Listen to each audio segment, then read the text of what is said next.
Guys, gue dari dulu kalau nonton film gak pernah nangis sampai brutal gitu, tersengal-sengal kayak itu gak pernah. Ya, kalau misalnya dimarahin emak ya pernah lah ya, pas masih bocil sampai nangis kayak gitu. Cuma kalau misalnya nonton film, jujur gue mentok-mentok kalau emang filmnya se-emosional itu, ya paling air mata gue tumpah gitu kayak brrr gitu kemana-mana. Itu terakhir mungkin yang gue inget di otak gue nonton film Click tahun 2000-an awal. Itu filmnya Adam Sandler tuh. Itu memang endingnya se-emosional itu buat gue, dan maknanya sedalam itu ketika gue masih kecil. Ya kalau kalian main nonton silahkan tuh nonton film Click tuh.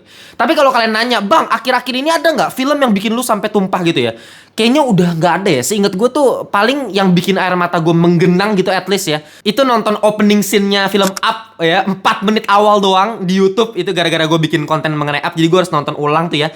Dan itu balik lagi bikin air mata gue menggenang lagi tuh. Selain itu apalagi ya? Palingan iklan ya, iklan Vivo kalau nggak salah tuh. Elsa, kalau punya mimpi, angan-angan harus tinggi. Tapi setelah sekian lama air mata gue masih tertampung menggenang doang. Setelah beberapa film yang gue tonton akhirnya berhasil tumpah juga kemana-mana. Setelah menonton film yang satu ini, kita bahas sekarang.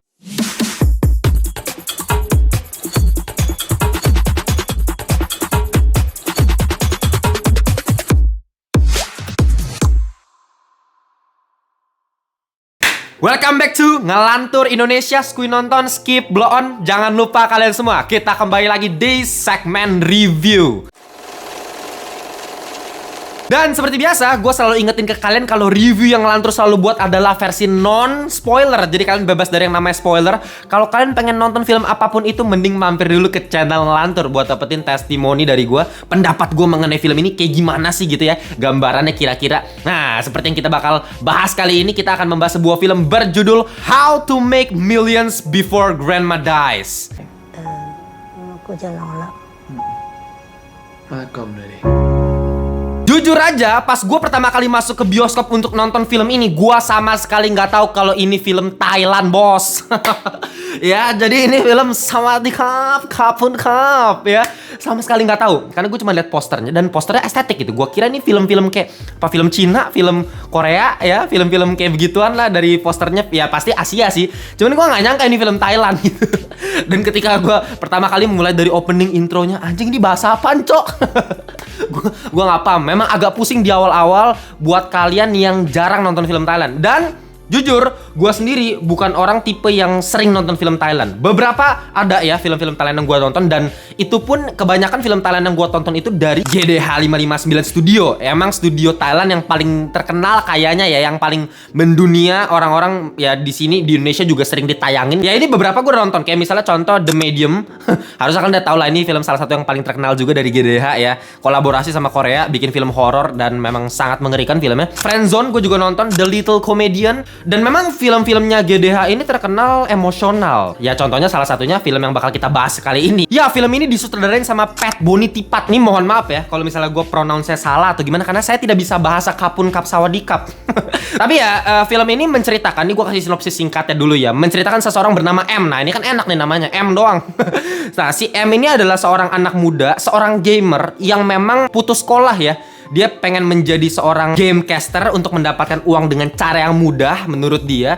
Tapi ya ternyata kenyataannya tidak semudah itu, Ferguson. Tidak semudah itu, Ferguson. Dan suatu ketika dia lagi sama sepupunya itu kan lagi ngerawat akungnya tuh ya, kakeknya lah istilahnya. Nah, ketika kakeknya itu dirawat sama sepupunya sampai kakeknya tuh meninggal, dan sepupunya itu dapat hak waris dari kakeknya karena si sepupunya ini emang ngerawat kakeknya terus tuh. Dan gara-gara itu dia pengen melakukan hal yang sama seperti sepupunya, yaitu merawat amannya, dengan harapan dia juga mendapatkan hak waris untuk mendapatkan uangnya.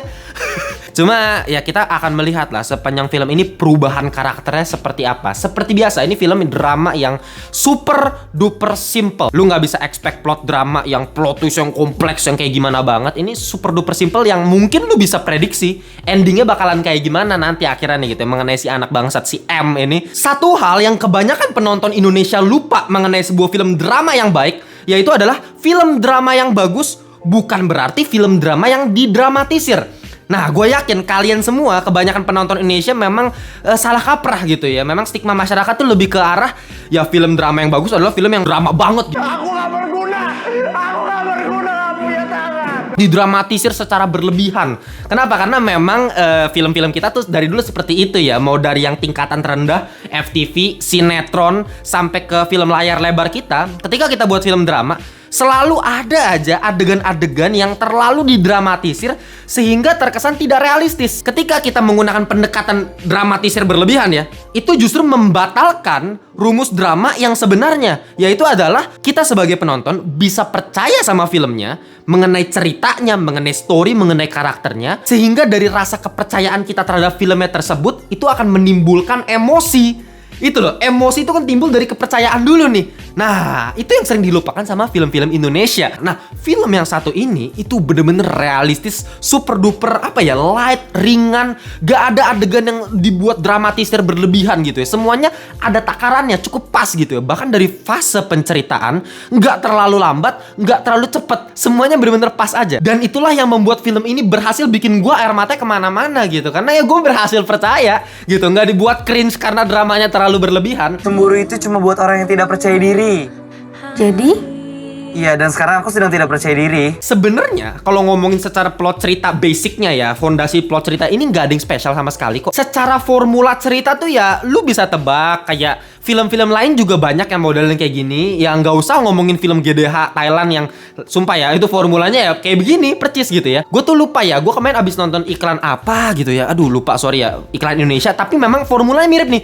Maksudnya dari cerita begini awalannya terus endingnya begitu, jadinya bikin sedih gitu ya. Ya ada, dan itu juga berhasil bikin air mata gue genang gitu ya. Tapi sebenarnya apa sih yang bikin film ini jadi sespesial itu sehingga berbeda dengan film lain yang memang ceritanya mirip-mirip? Yaitu adalah penyampaian ceritanya. Nah, inilah yang sering luput dari film-film zaman sekarang yang terlalu menekankan pada fondasi ceritanya nih. Pengen dibuat cerita yang super duper kompleks, yang ribet, yang bikin kita mind blowing. Tapi secara penyampaian gak berasa sama sekali karena takarannya gak pas. Contoh ya, ini mohon maaf, gue harus kritik misalnya film-filmnya Bang Joko Anwar. Meskipun gue bener-bener respect, gue suka banget film-film Joko Anwar, tapi memang selalu kelemahannya Bang Joko Anwar adalah masalah penuturan plot ceritanya. Selalu ada yang kurang dalam penyampaiannya. Nah, film ini kebalikannya. Secara premis, aduh simple banget, tapi memang eksekusinya selalu pas. Nah, sekarang gue pengen kasih tahu nih, kenapa film ini bener-bener penyampaiannya bisa sebagus itu. Karena lewat dua hal. Yang pertama, shot, sinematografi. Mungkin bakal banyak yang bilang sinematografinya biasa aja, nggak spesial. No. Menurut gue ini super duper spesial. Nanti gue bakal kasih tahu ya.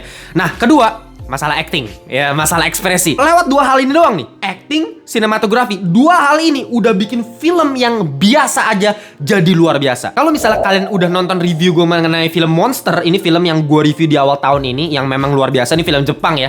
Kenapa gue suka banget? Karena memang pendekatannya itu show, don't tell. Dalam artian visual itu udah menceritakan. Gak perlu ada cerita dialog yang berlebihan atau narator yang berlebihan yang membuat ya ceritanya jadi bertele-tele. Nah, film ini juga sama. Perpindahan antara scene ke scene, transisinya itu selalu bisa dibilang cepet ya. Gue kasih salah satu contoh scene ya. Ini bukan spoiler, tapi memang di trailernya dan sinopsis singkatnya juga ada. Yaitu mengenai sepupunya yang tadi gue udah bilang. Sepupunya ini gue lupa namanya siapa, cuman diperankan sama aktrisnya namanya Tontawan ya. Gue lagi-lagi gue nggak bisa bahasa Thailand, jadi ya udah ya. Cuman kalau nggak salah ini debut actingnya dia deh, dan memang sangat-sangat memukau sekali ya. Kita juga butuh yang seger-seger. Nah, ini salah satunya dari aktris ini, sepupunya si tokoh utama kita. Nah, si sepupu ini kan di awal-awal diperlihatkan dia ngurusin akungnya. Tapi tiba-tiba scene itu langsung berubah ke pemakaman kakeknya. Tanpa ada kakeknya matinya gimana lah, nangis-nangisan atau gimana didramatisir, enggak. Ya udah dari lagi ngurusin kakeknya, tiba-tiba scene berikutnya udah mati aja gitu. Udah meninggal. Nah, ini kan adalah background story. Kenapa si M mau ngurusin amanya? Karena dia pengen dapetin hak waris, terinspirasi dari sepupunya. Ini kan filmnya, ini kan fondasi utama ceritanya lewat story si sepupunya. Story sepupunya itu dilakukan dengan seefektif mungkin, dengan perpindahan scene yang secepat itu. Dari ngurusin, tiba-tiba akungnya tuh udah meninggal aja. Dan ketika pemakaman kakeknya, ketika shot itu memperlihatkan close up ke wajahnya si M, itu juga udah menceritakan, kita tuh jadi tahu kenapa setelah scene itu, tiba-tiba si M itu pengen ngurusin amanya. Tiba-tiba, padahal kan awalnya kita lihat di opening, nanti kalian bisa lihat deh, dia orangnya males, gamers gitu ya, kayak nggak pedulian orangnya, bener-bener anak bangsat lah. Ya, tapi ya si M ini kenapa tiba-tiba bisa berubah, kita bisa tahu hanya dengan scene sebelumnya yang cuman sebentar, yaitu close up muka dia ketika melihat pemakaman akungnya si sepupunya dia, gitu loh. Jadi memang setiap scene penceritaannya tuh efektif banget. Ditambah lagi ya, setiap shotnya itu memang jarang gitu ya pakai close up. Gue sering lihat ini filmnya lebih sering pakai medium shot, ya lebih memperlihatkan kayak 2 shot atau 3 shot. Gue inget film Citizen Kane, ini film tahun 1941, salah satu film terbaik sepanjang masa buat gua. Nah itu ada satu scene ya, itu benar-benar ikonik banget, dimana ada 2 orang di depan stagingnya ya, terus habis itu ada 1 orang di belakang, terus dari jendela tuh ada 1 anak kecil di belakangnya lagi. Nah dari 1 frame itu udah bercerita tuh.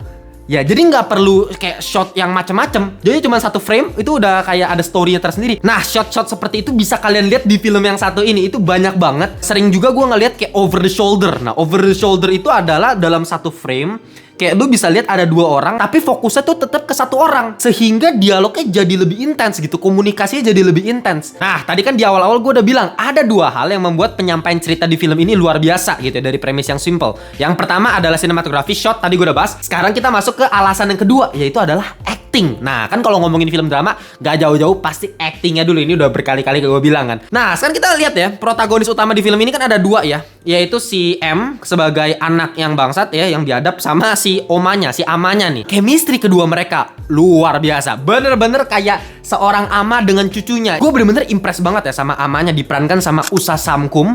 Kalau nggak salah gue juga baca-baca, ini nenek yang satu ini umur 78, baru pertama kali acting dalam sebuah film. Ini debutnya dia. Mungkin ya, gue asumsi aja ya, mungkin kayak dia cuma jadi dirinya sendiri ya, jadi nenek-nenek yang seperti itu gitu. Kalau nenek-nenek ya kayak gini gitu kan.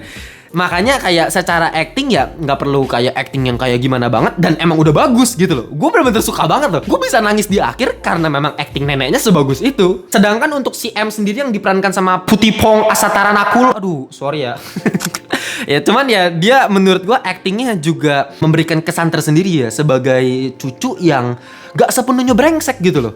Ya mungkin tadi gue bilang bangsat ya, maksud gue kayak dia punya motivasi, ada udang di balik batu gitu ketika dia nemenin amanya, jaga amanya. Padahal kan dia pengen sesuatu dari situ, dia pengen dapetin hak waris. Cuma seakan-akan ketika kita nonton film ini, dia nggak terkesan kayak orang anak jahat yang kayak muka 2 gitu, di depan ame gini, di belakangnya enggak. Kayak dia juga punya sisi baik dalam dirinya sendiri gitu. Dia punya sisi human juga. Makanya ketika kita lihat perjalanan karakternya dia sampai di akhir, kok lama-lama dia berubah. Lama-lama kok dia kayaknya juga sayang banget sama amanya. Dari yang awal dia nggak pedulian, lama-lama karena dia punya motivasi untuk dapetin hak waris, lama-lama dia juga jadi dekat sama amanya. Bahkan ada satu dialog di film ini yang membuat gue tercengang, terkesan sekali, dimana si amanya ini tiba-tiba nanyain si M. Ketika si M bilang, ih si Om Kyang tuh gak tulus loh ngebantuin ama, dia pasti ngenabur benih untuk menuainya kembali. Dalam artian dia nolongin amanya buat pengen dapetin hak waris juga. Nah terus si amanya juga nanya tuh ke si M, kamu juga gitu kan, menabur benih untuk menuainya kembali. Ya dalam artian ya si M juga pengen gitu dapetin hak waris. Terus si M dari yang awalnya mukanya serius kayak aku, tiba-tiba dia bawa ke arah yang bercanda, bawa ke narasi yang bercanda. Nah dari scene itu membuat gue cukup wow, dinamika karakternya tuh perubahannya bener-bener secair itu, se-fluid itu. Dan ini nggak cuma ke pemerannya si M atau pemeran amanya ya, kita lihat di semuanya supporting aktornya semuanya luar biasa loh. Mau dari peran sekecil istrinya Pak Kyang ya, Pak Kyang itu adalah anaknya si ama, cuman 1 menit atau 2 menit doang ya dalam film ini, tapi ekspresinya dalam 1 menit itu udah menggambarkan, oh iya pantas aja kayaknya ada yang something wrong gitu. Mau anak-anak amanya, semuanya punya motivasi di belakangnya, semuanya punya karakter yang cukup kompleks. Dan terakhir tentunya yang pengen gue omongin adalah scene meweknya ya. Scene ketika air mata gue tumpah kemana-mana, bener-bener nangis, senangis-nangisnya gue, meskipun gak terisak-isak juga sih, cuman ya bener-bener nangis, air mata gue banyak gitu tumpah gitu ya. Ini scene-nya jangan kira scene klimaks, bener-bener ending scene yang biasanya gitu kan. Kalau misalnya film sedih, kalau lu nonton misalnya Three Idiot gitu kan, wah ending scene-nya klimaks bener-bener kayak wah rilis gitu ya, bener-bener nangis. Ini menariknya bukan klimaks yang bikin gua nangis, tapi adegan sebelum klimaks ya. Nanti kalian coba perhatikan adegannya tanpa musik sedih kayak Remember Me di film Coco, Remember me. tanpa scene anak nangis-nangis kayak di film CJ7. Cuma 1 scene singkat dengan konteks yang sangat kuat di belakang itu, sehingga ketika kita menonton scene itu, kita langsung realize sepanjang kita nonton film dari awal gitu. Kita langsung realize dari awal, Dan semua memori yang kita tonton dari awal itu balik ke otak kita. Di momen tersebutlah air mata lu akan otomatis tumpah ke bawah. Gak tahu ya, itu at least pengalaman gue pribadi gitu. Lagi-lagi, gue bilang Coco itu overrated. Kenapa? Karena ya memang, ya gue juga menggenang air mata gue sih nonton film Coco. Tapi kenapa? Karena memang musiknya. Musik itu kan memang salah satu elemen komponen yang paling gampang untuk bikin orang nangis gitu. Remember Me itu siapa yang gak nangis loh. Tapi selain itu apa yang bikin sedih gitu. Maksudnya ceritanya gak se-beautiful itu gitu loh. Atau misalnya CJ7. Ketika kita melihat orang nangis, itu otomatis akan menggugah emosi kita. Kalau lu bukan psikopat ya. Kalau lu psikopat itu beda cerita. Cuman kalau misalnya emang lu masih manusia normal, lu lihat orang nangis, itu pasti lu jadi pengen ikutan nangis. Nah, film ini nggak ada orang nangis, nggak ada musik, cuman satu scene, satu shot dengan konteks yang super duper kuat sekali. Kita realize itu gila banget.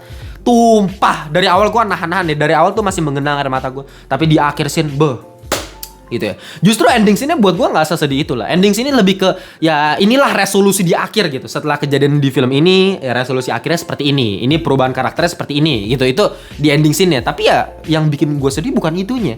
Dan tambahan sedikit kalau misalnya gua harus ngomongin masalah scoring musik ya. Karena ngomongin musik kan juga paling penting juga ya kalau ngomongin film drama. Musiknya bener-bener simple, minimalis banget, cuman pakai piano. Ya, pakai piano yang pianissimo gitu, pelan, ting tung ting. Jadi melodi itu mengiringi kita sepanjang kita nonton film ini. Ketika adegan komedi, adegan ceria gitu ya, adegan lagi bahagia, ya musiknya pas aja pianonya. Tapi ketika adegan sedih juga temponya diperlambat dengan musik yang lebih melankolis. Itu luar biasa. Dan memang piano ya emang paling efektif sih. Kalau misalnya pengen bikin sedih, memang piano adalah instrumen musik yang paling pas. Ditambah violin dalam beberapa adegan, menambah adegan dramanya lagi dengan violin gitu ya. Itu udah pasti. Jadi kombinasi violin sama piano udah paling mantep lah untuk bikin kita nangis dalam sebuah film drama gitu ya. Sebenarnya kesimpulan gue itu aja sih untuk film ini. Dari segi musik udah pas banget, dari segi eksekusi pas banget, acting, shotnya, semuanya tuh takarannya pas aja untuk bisa bikin nangis gitu.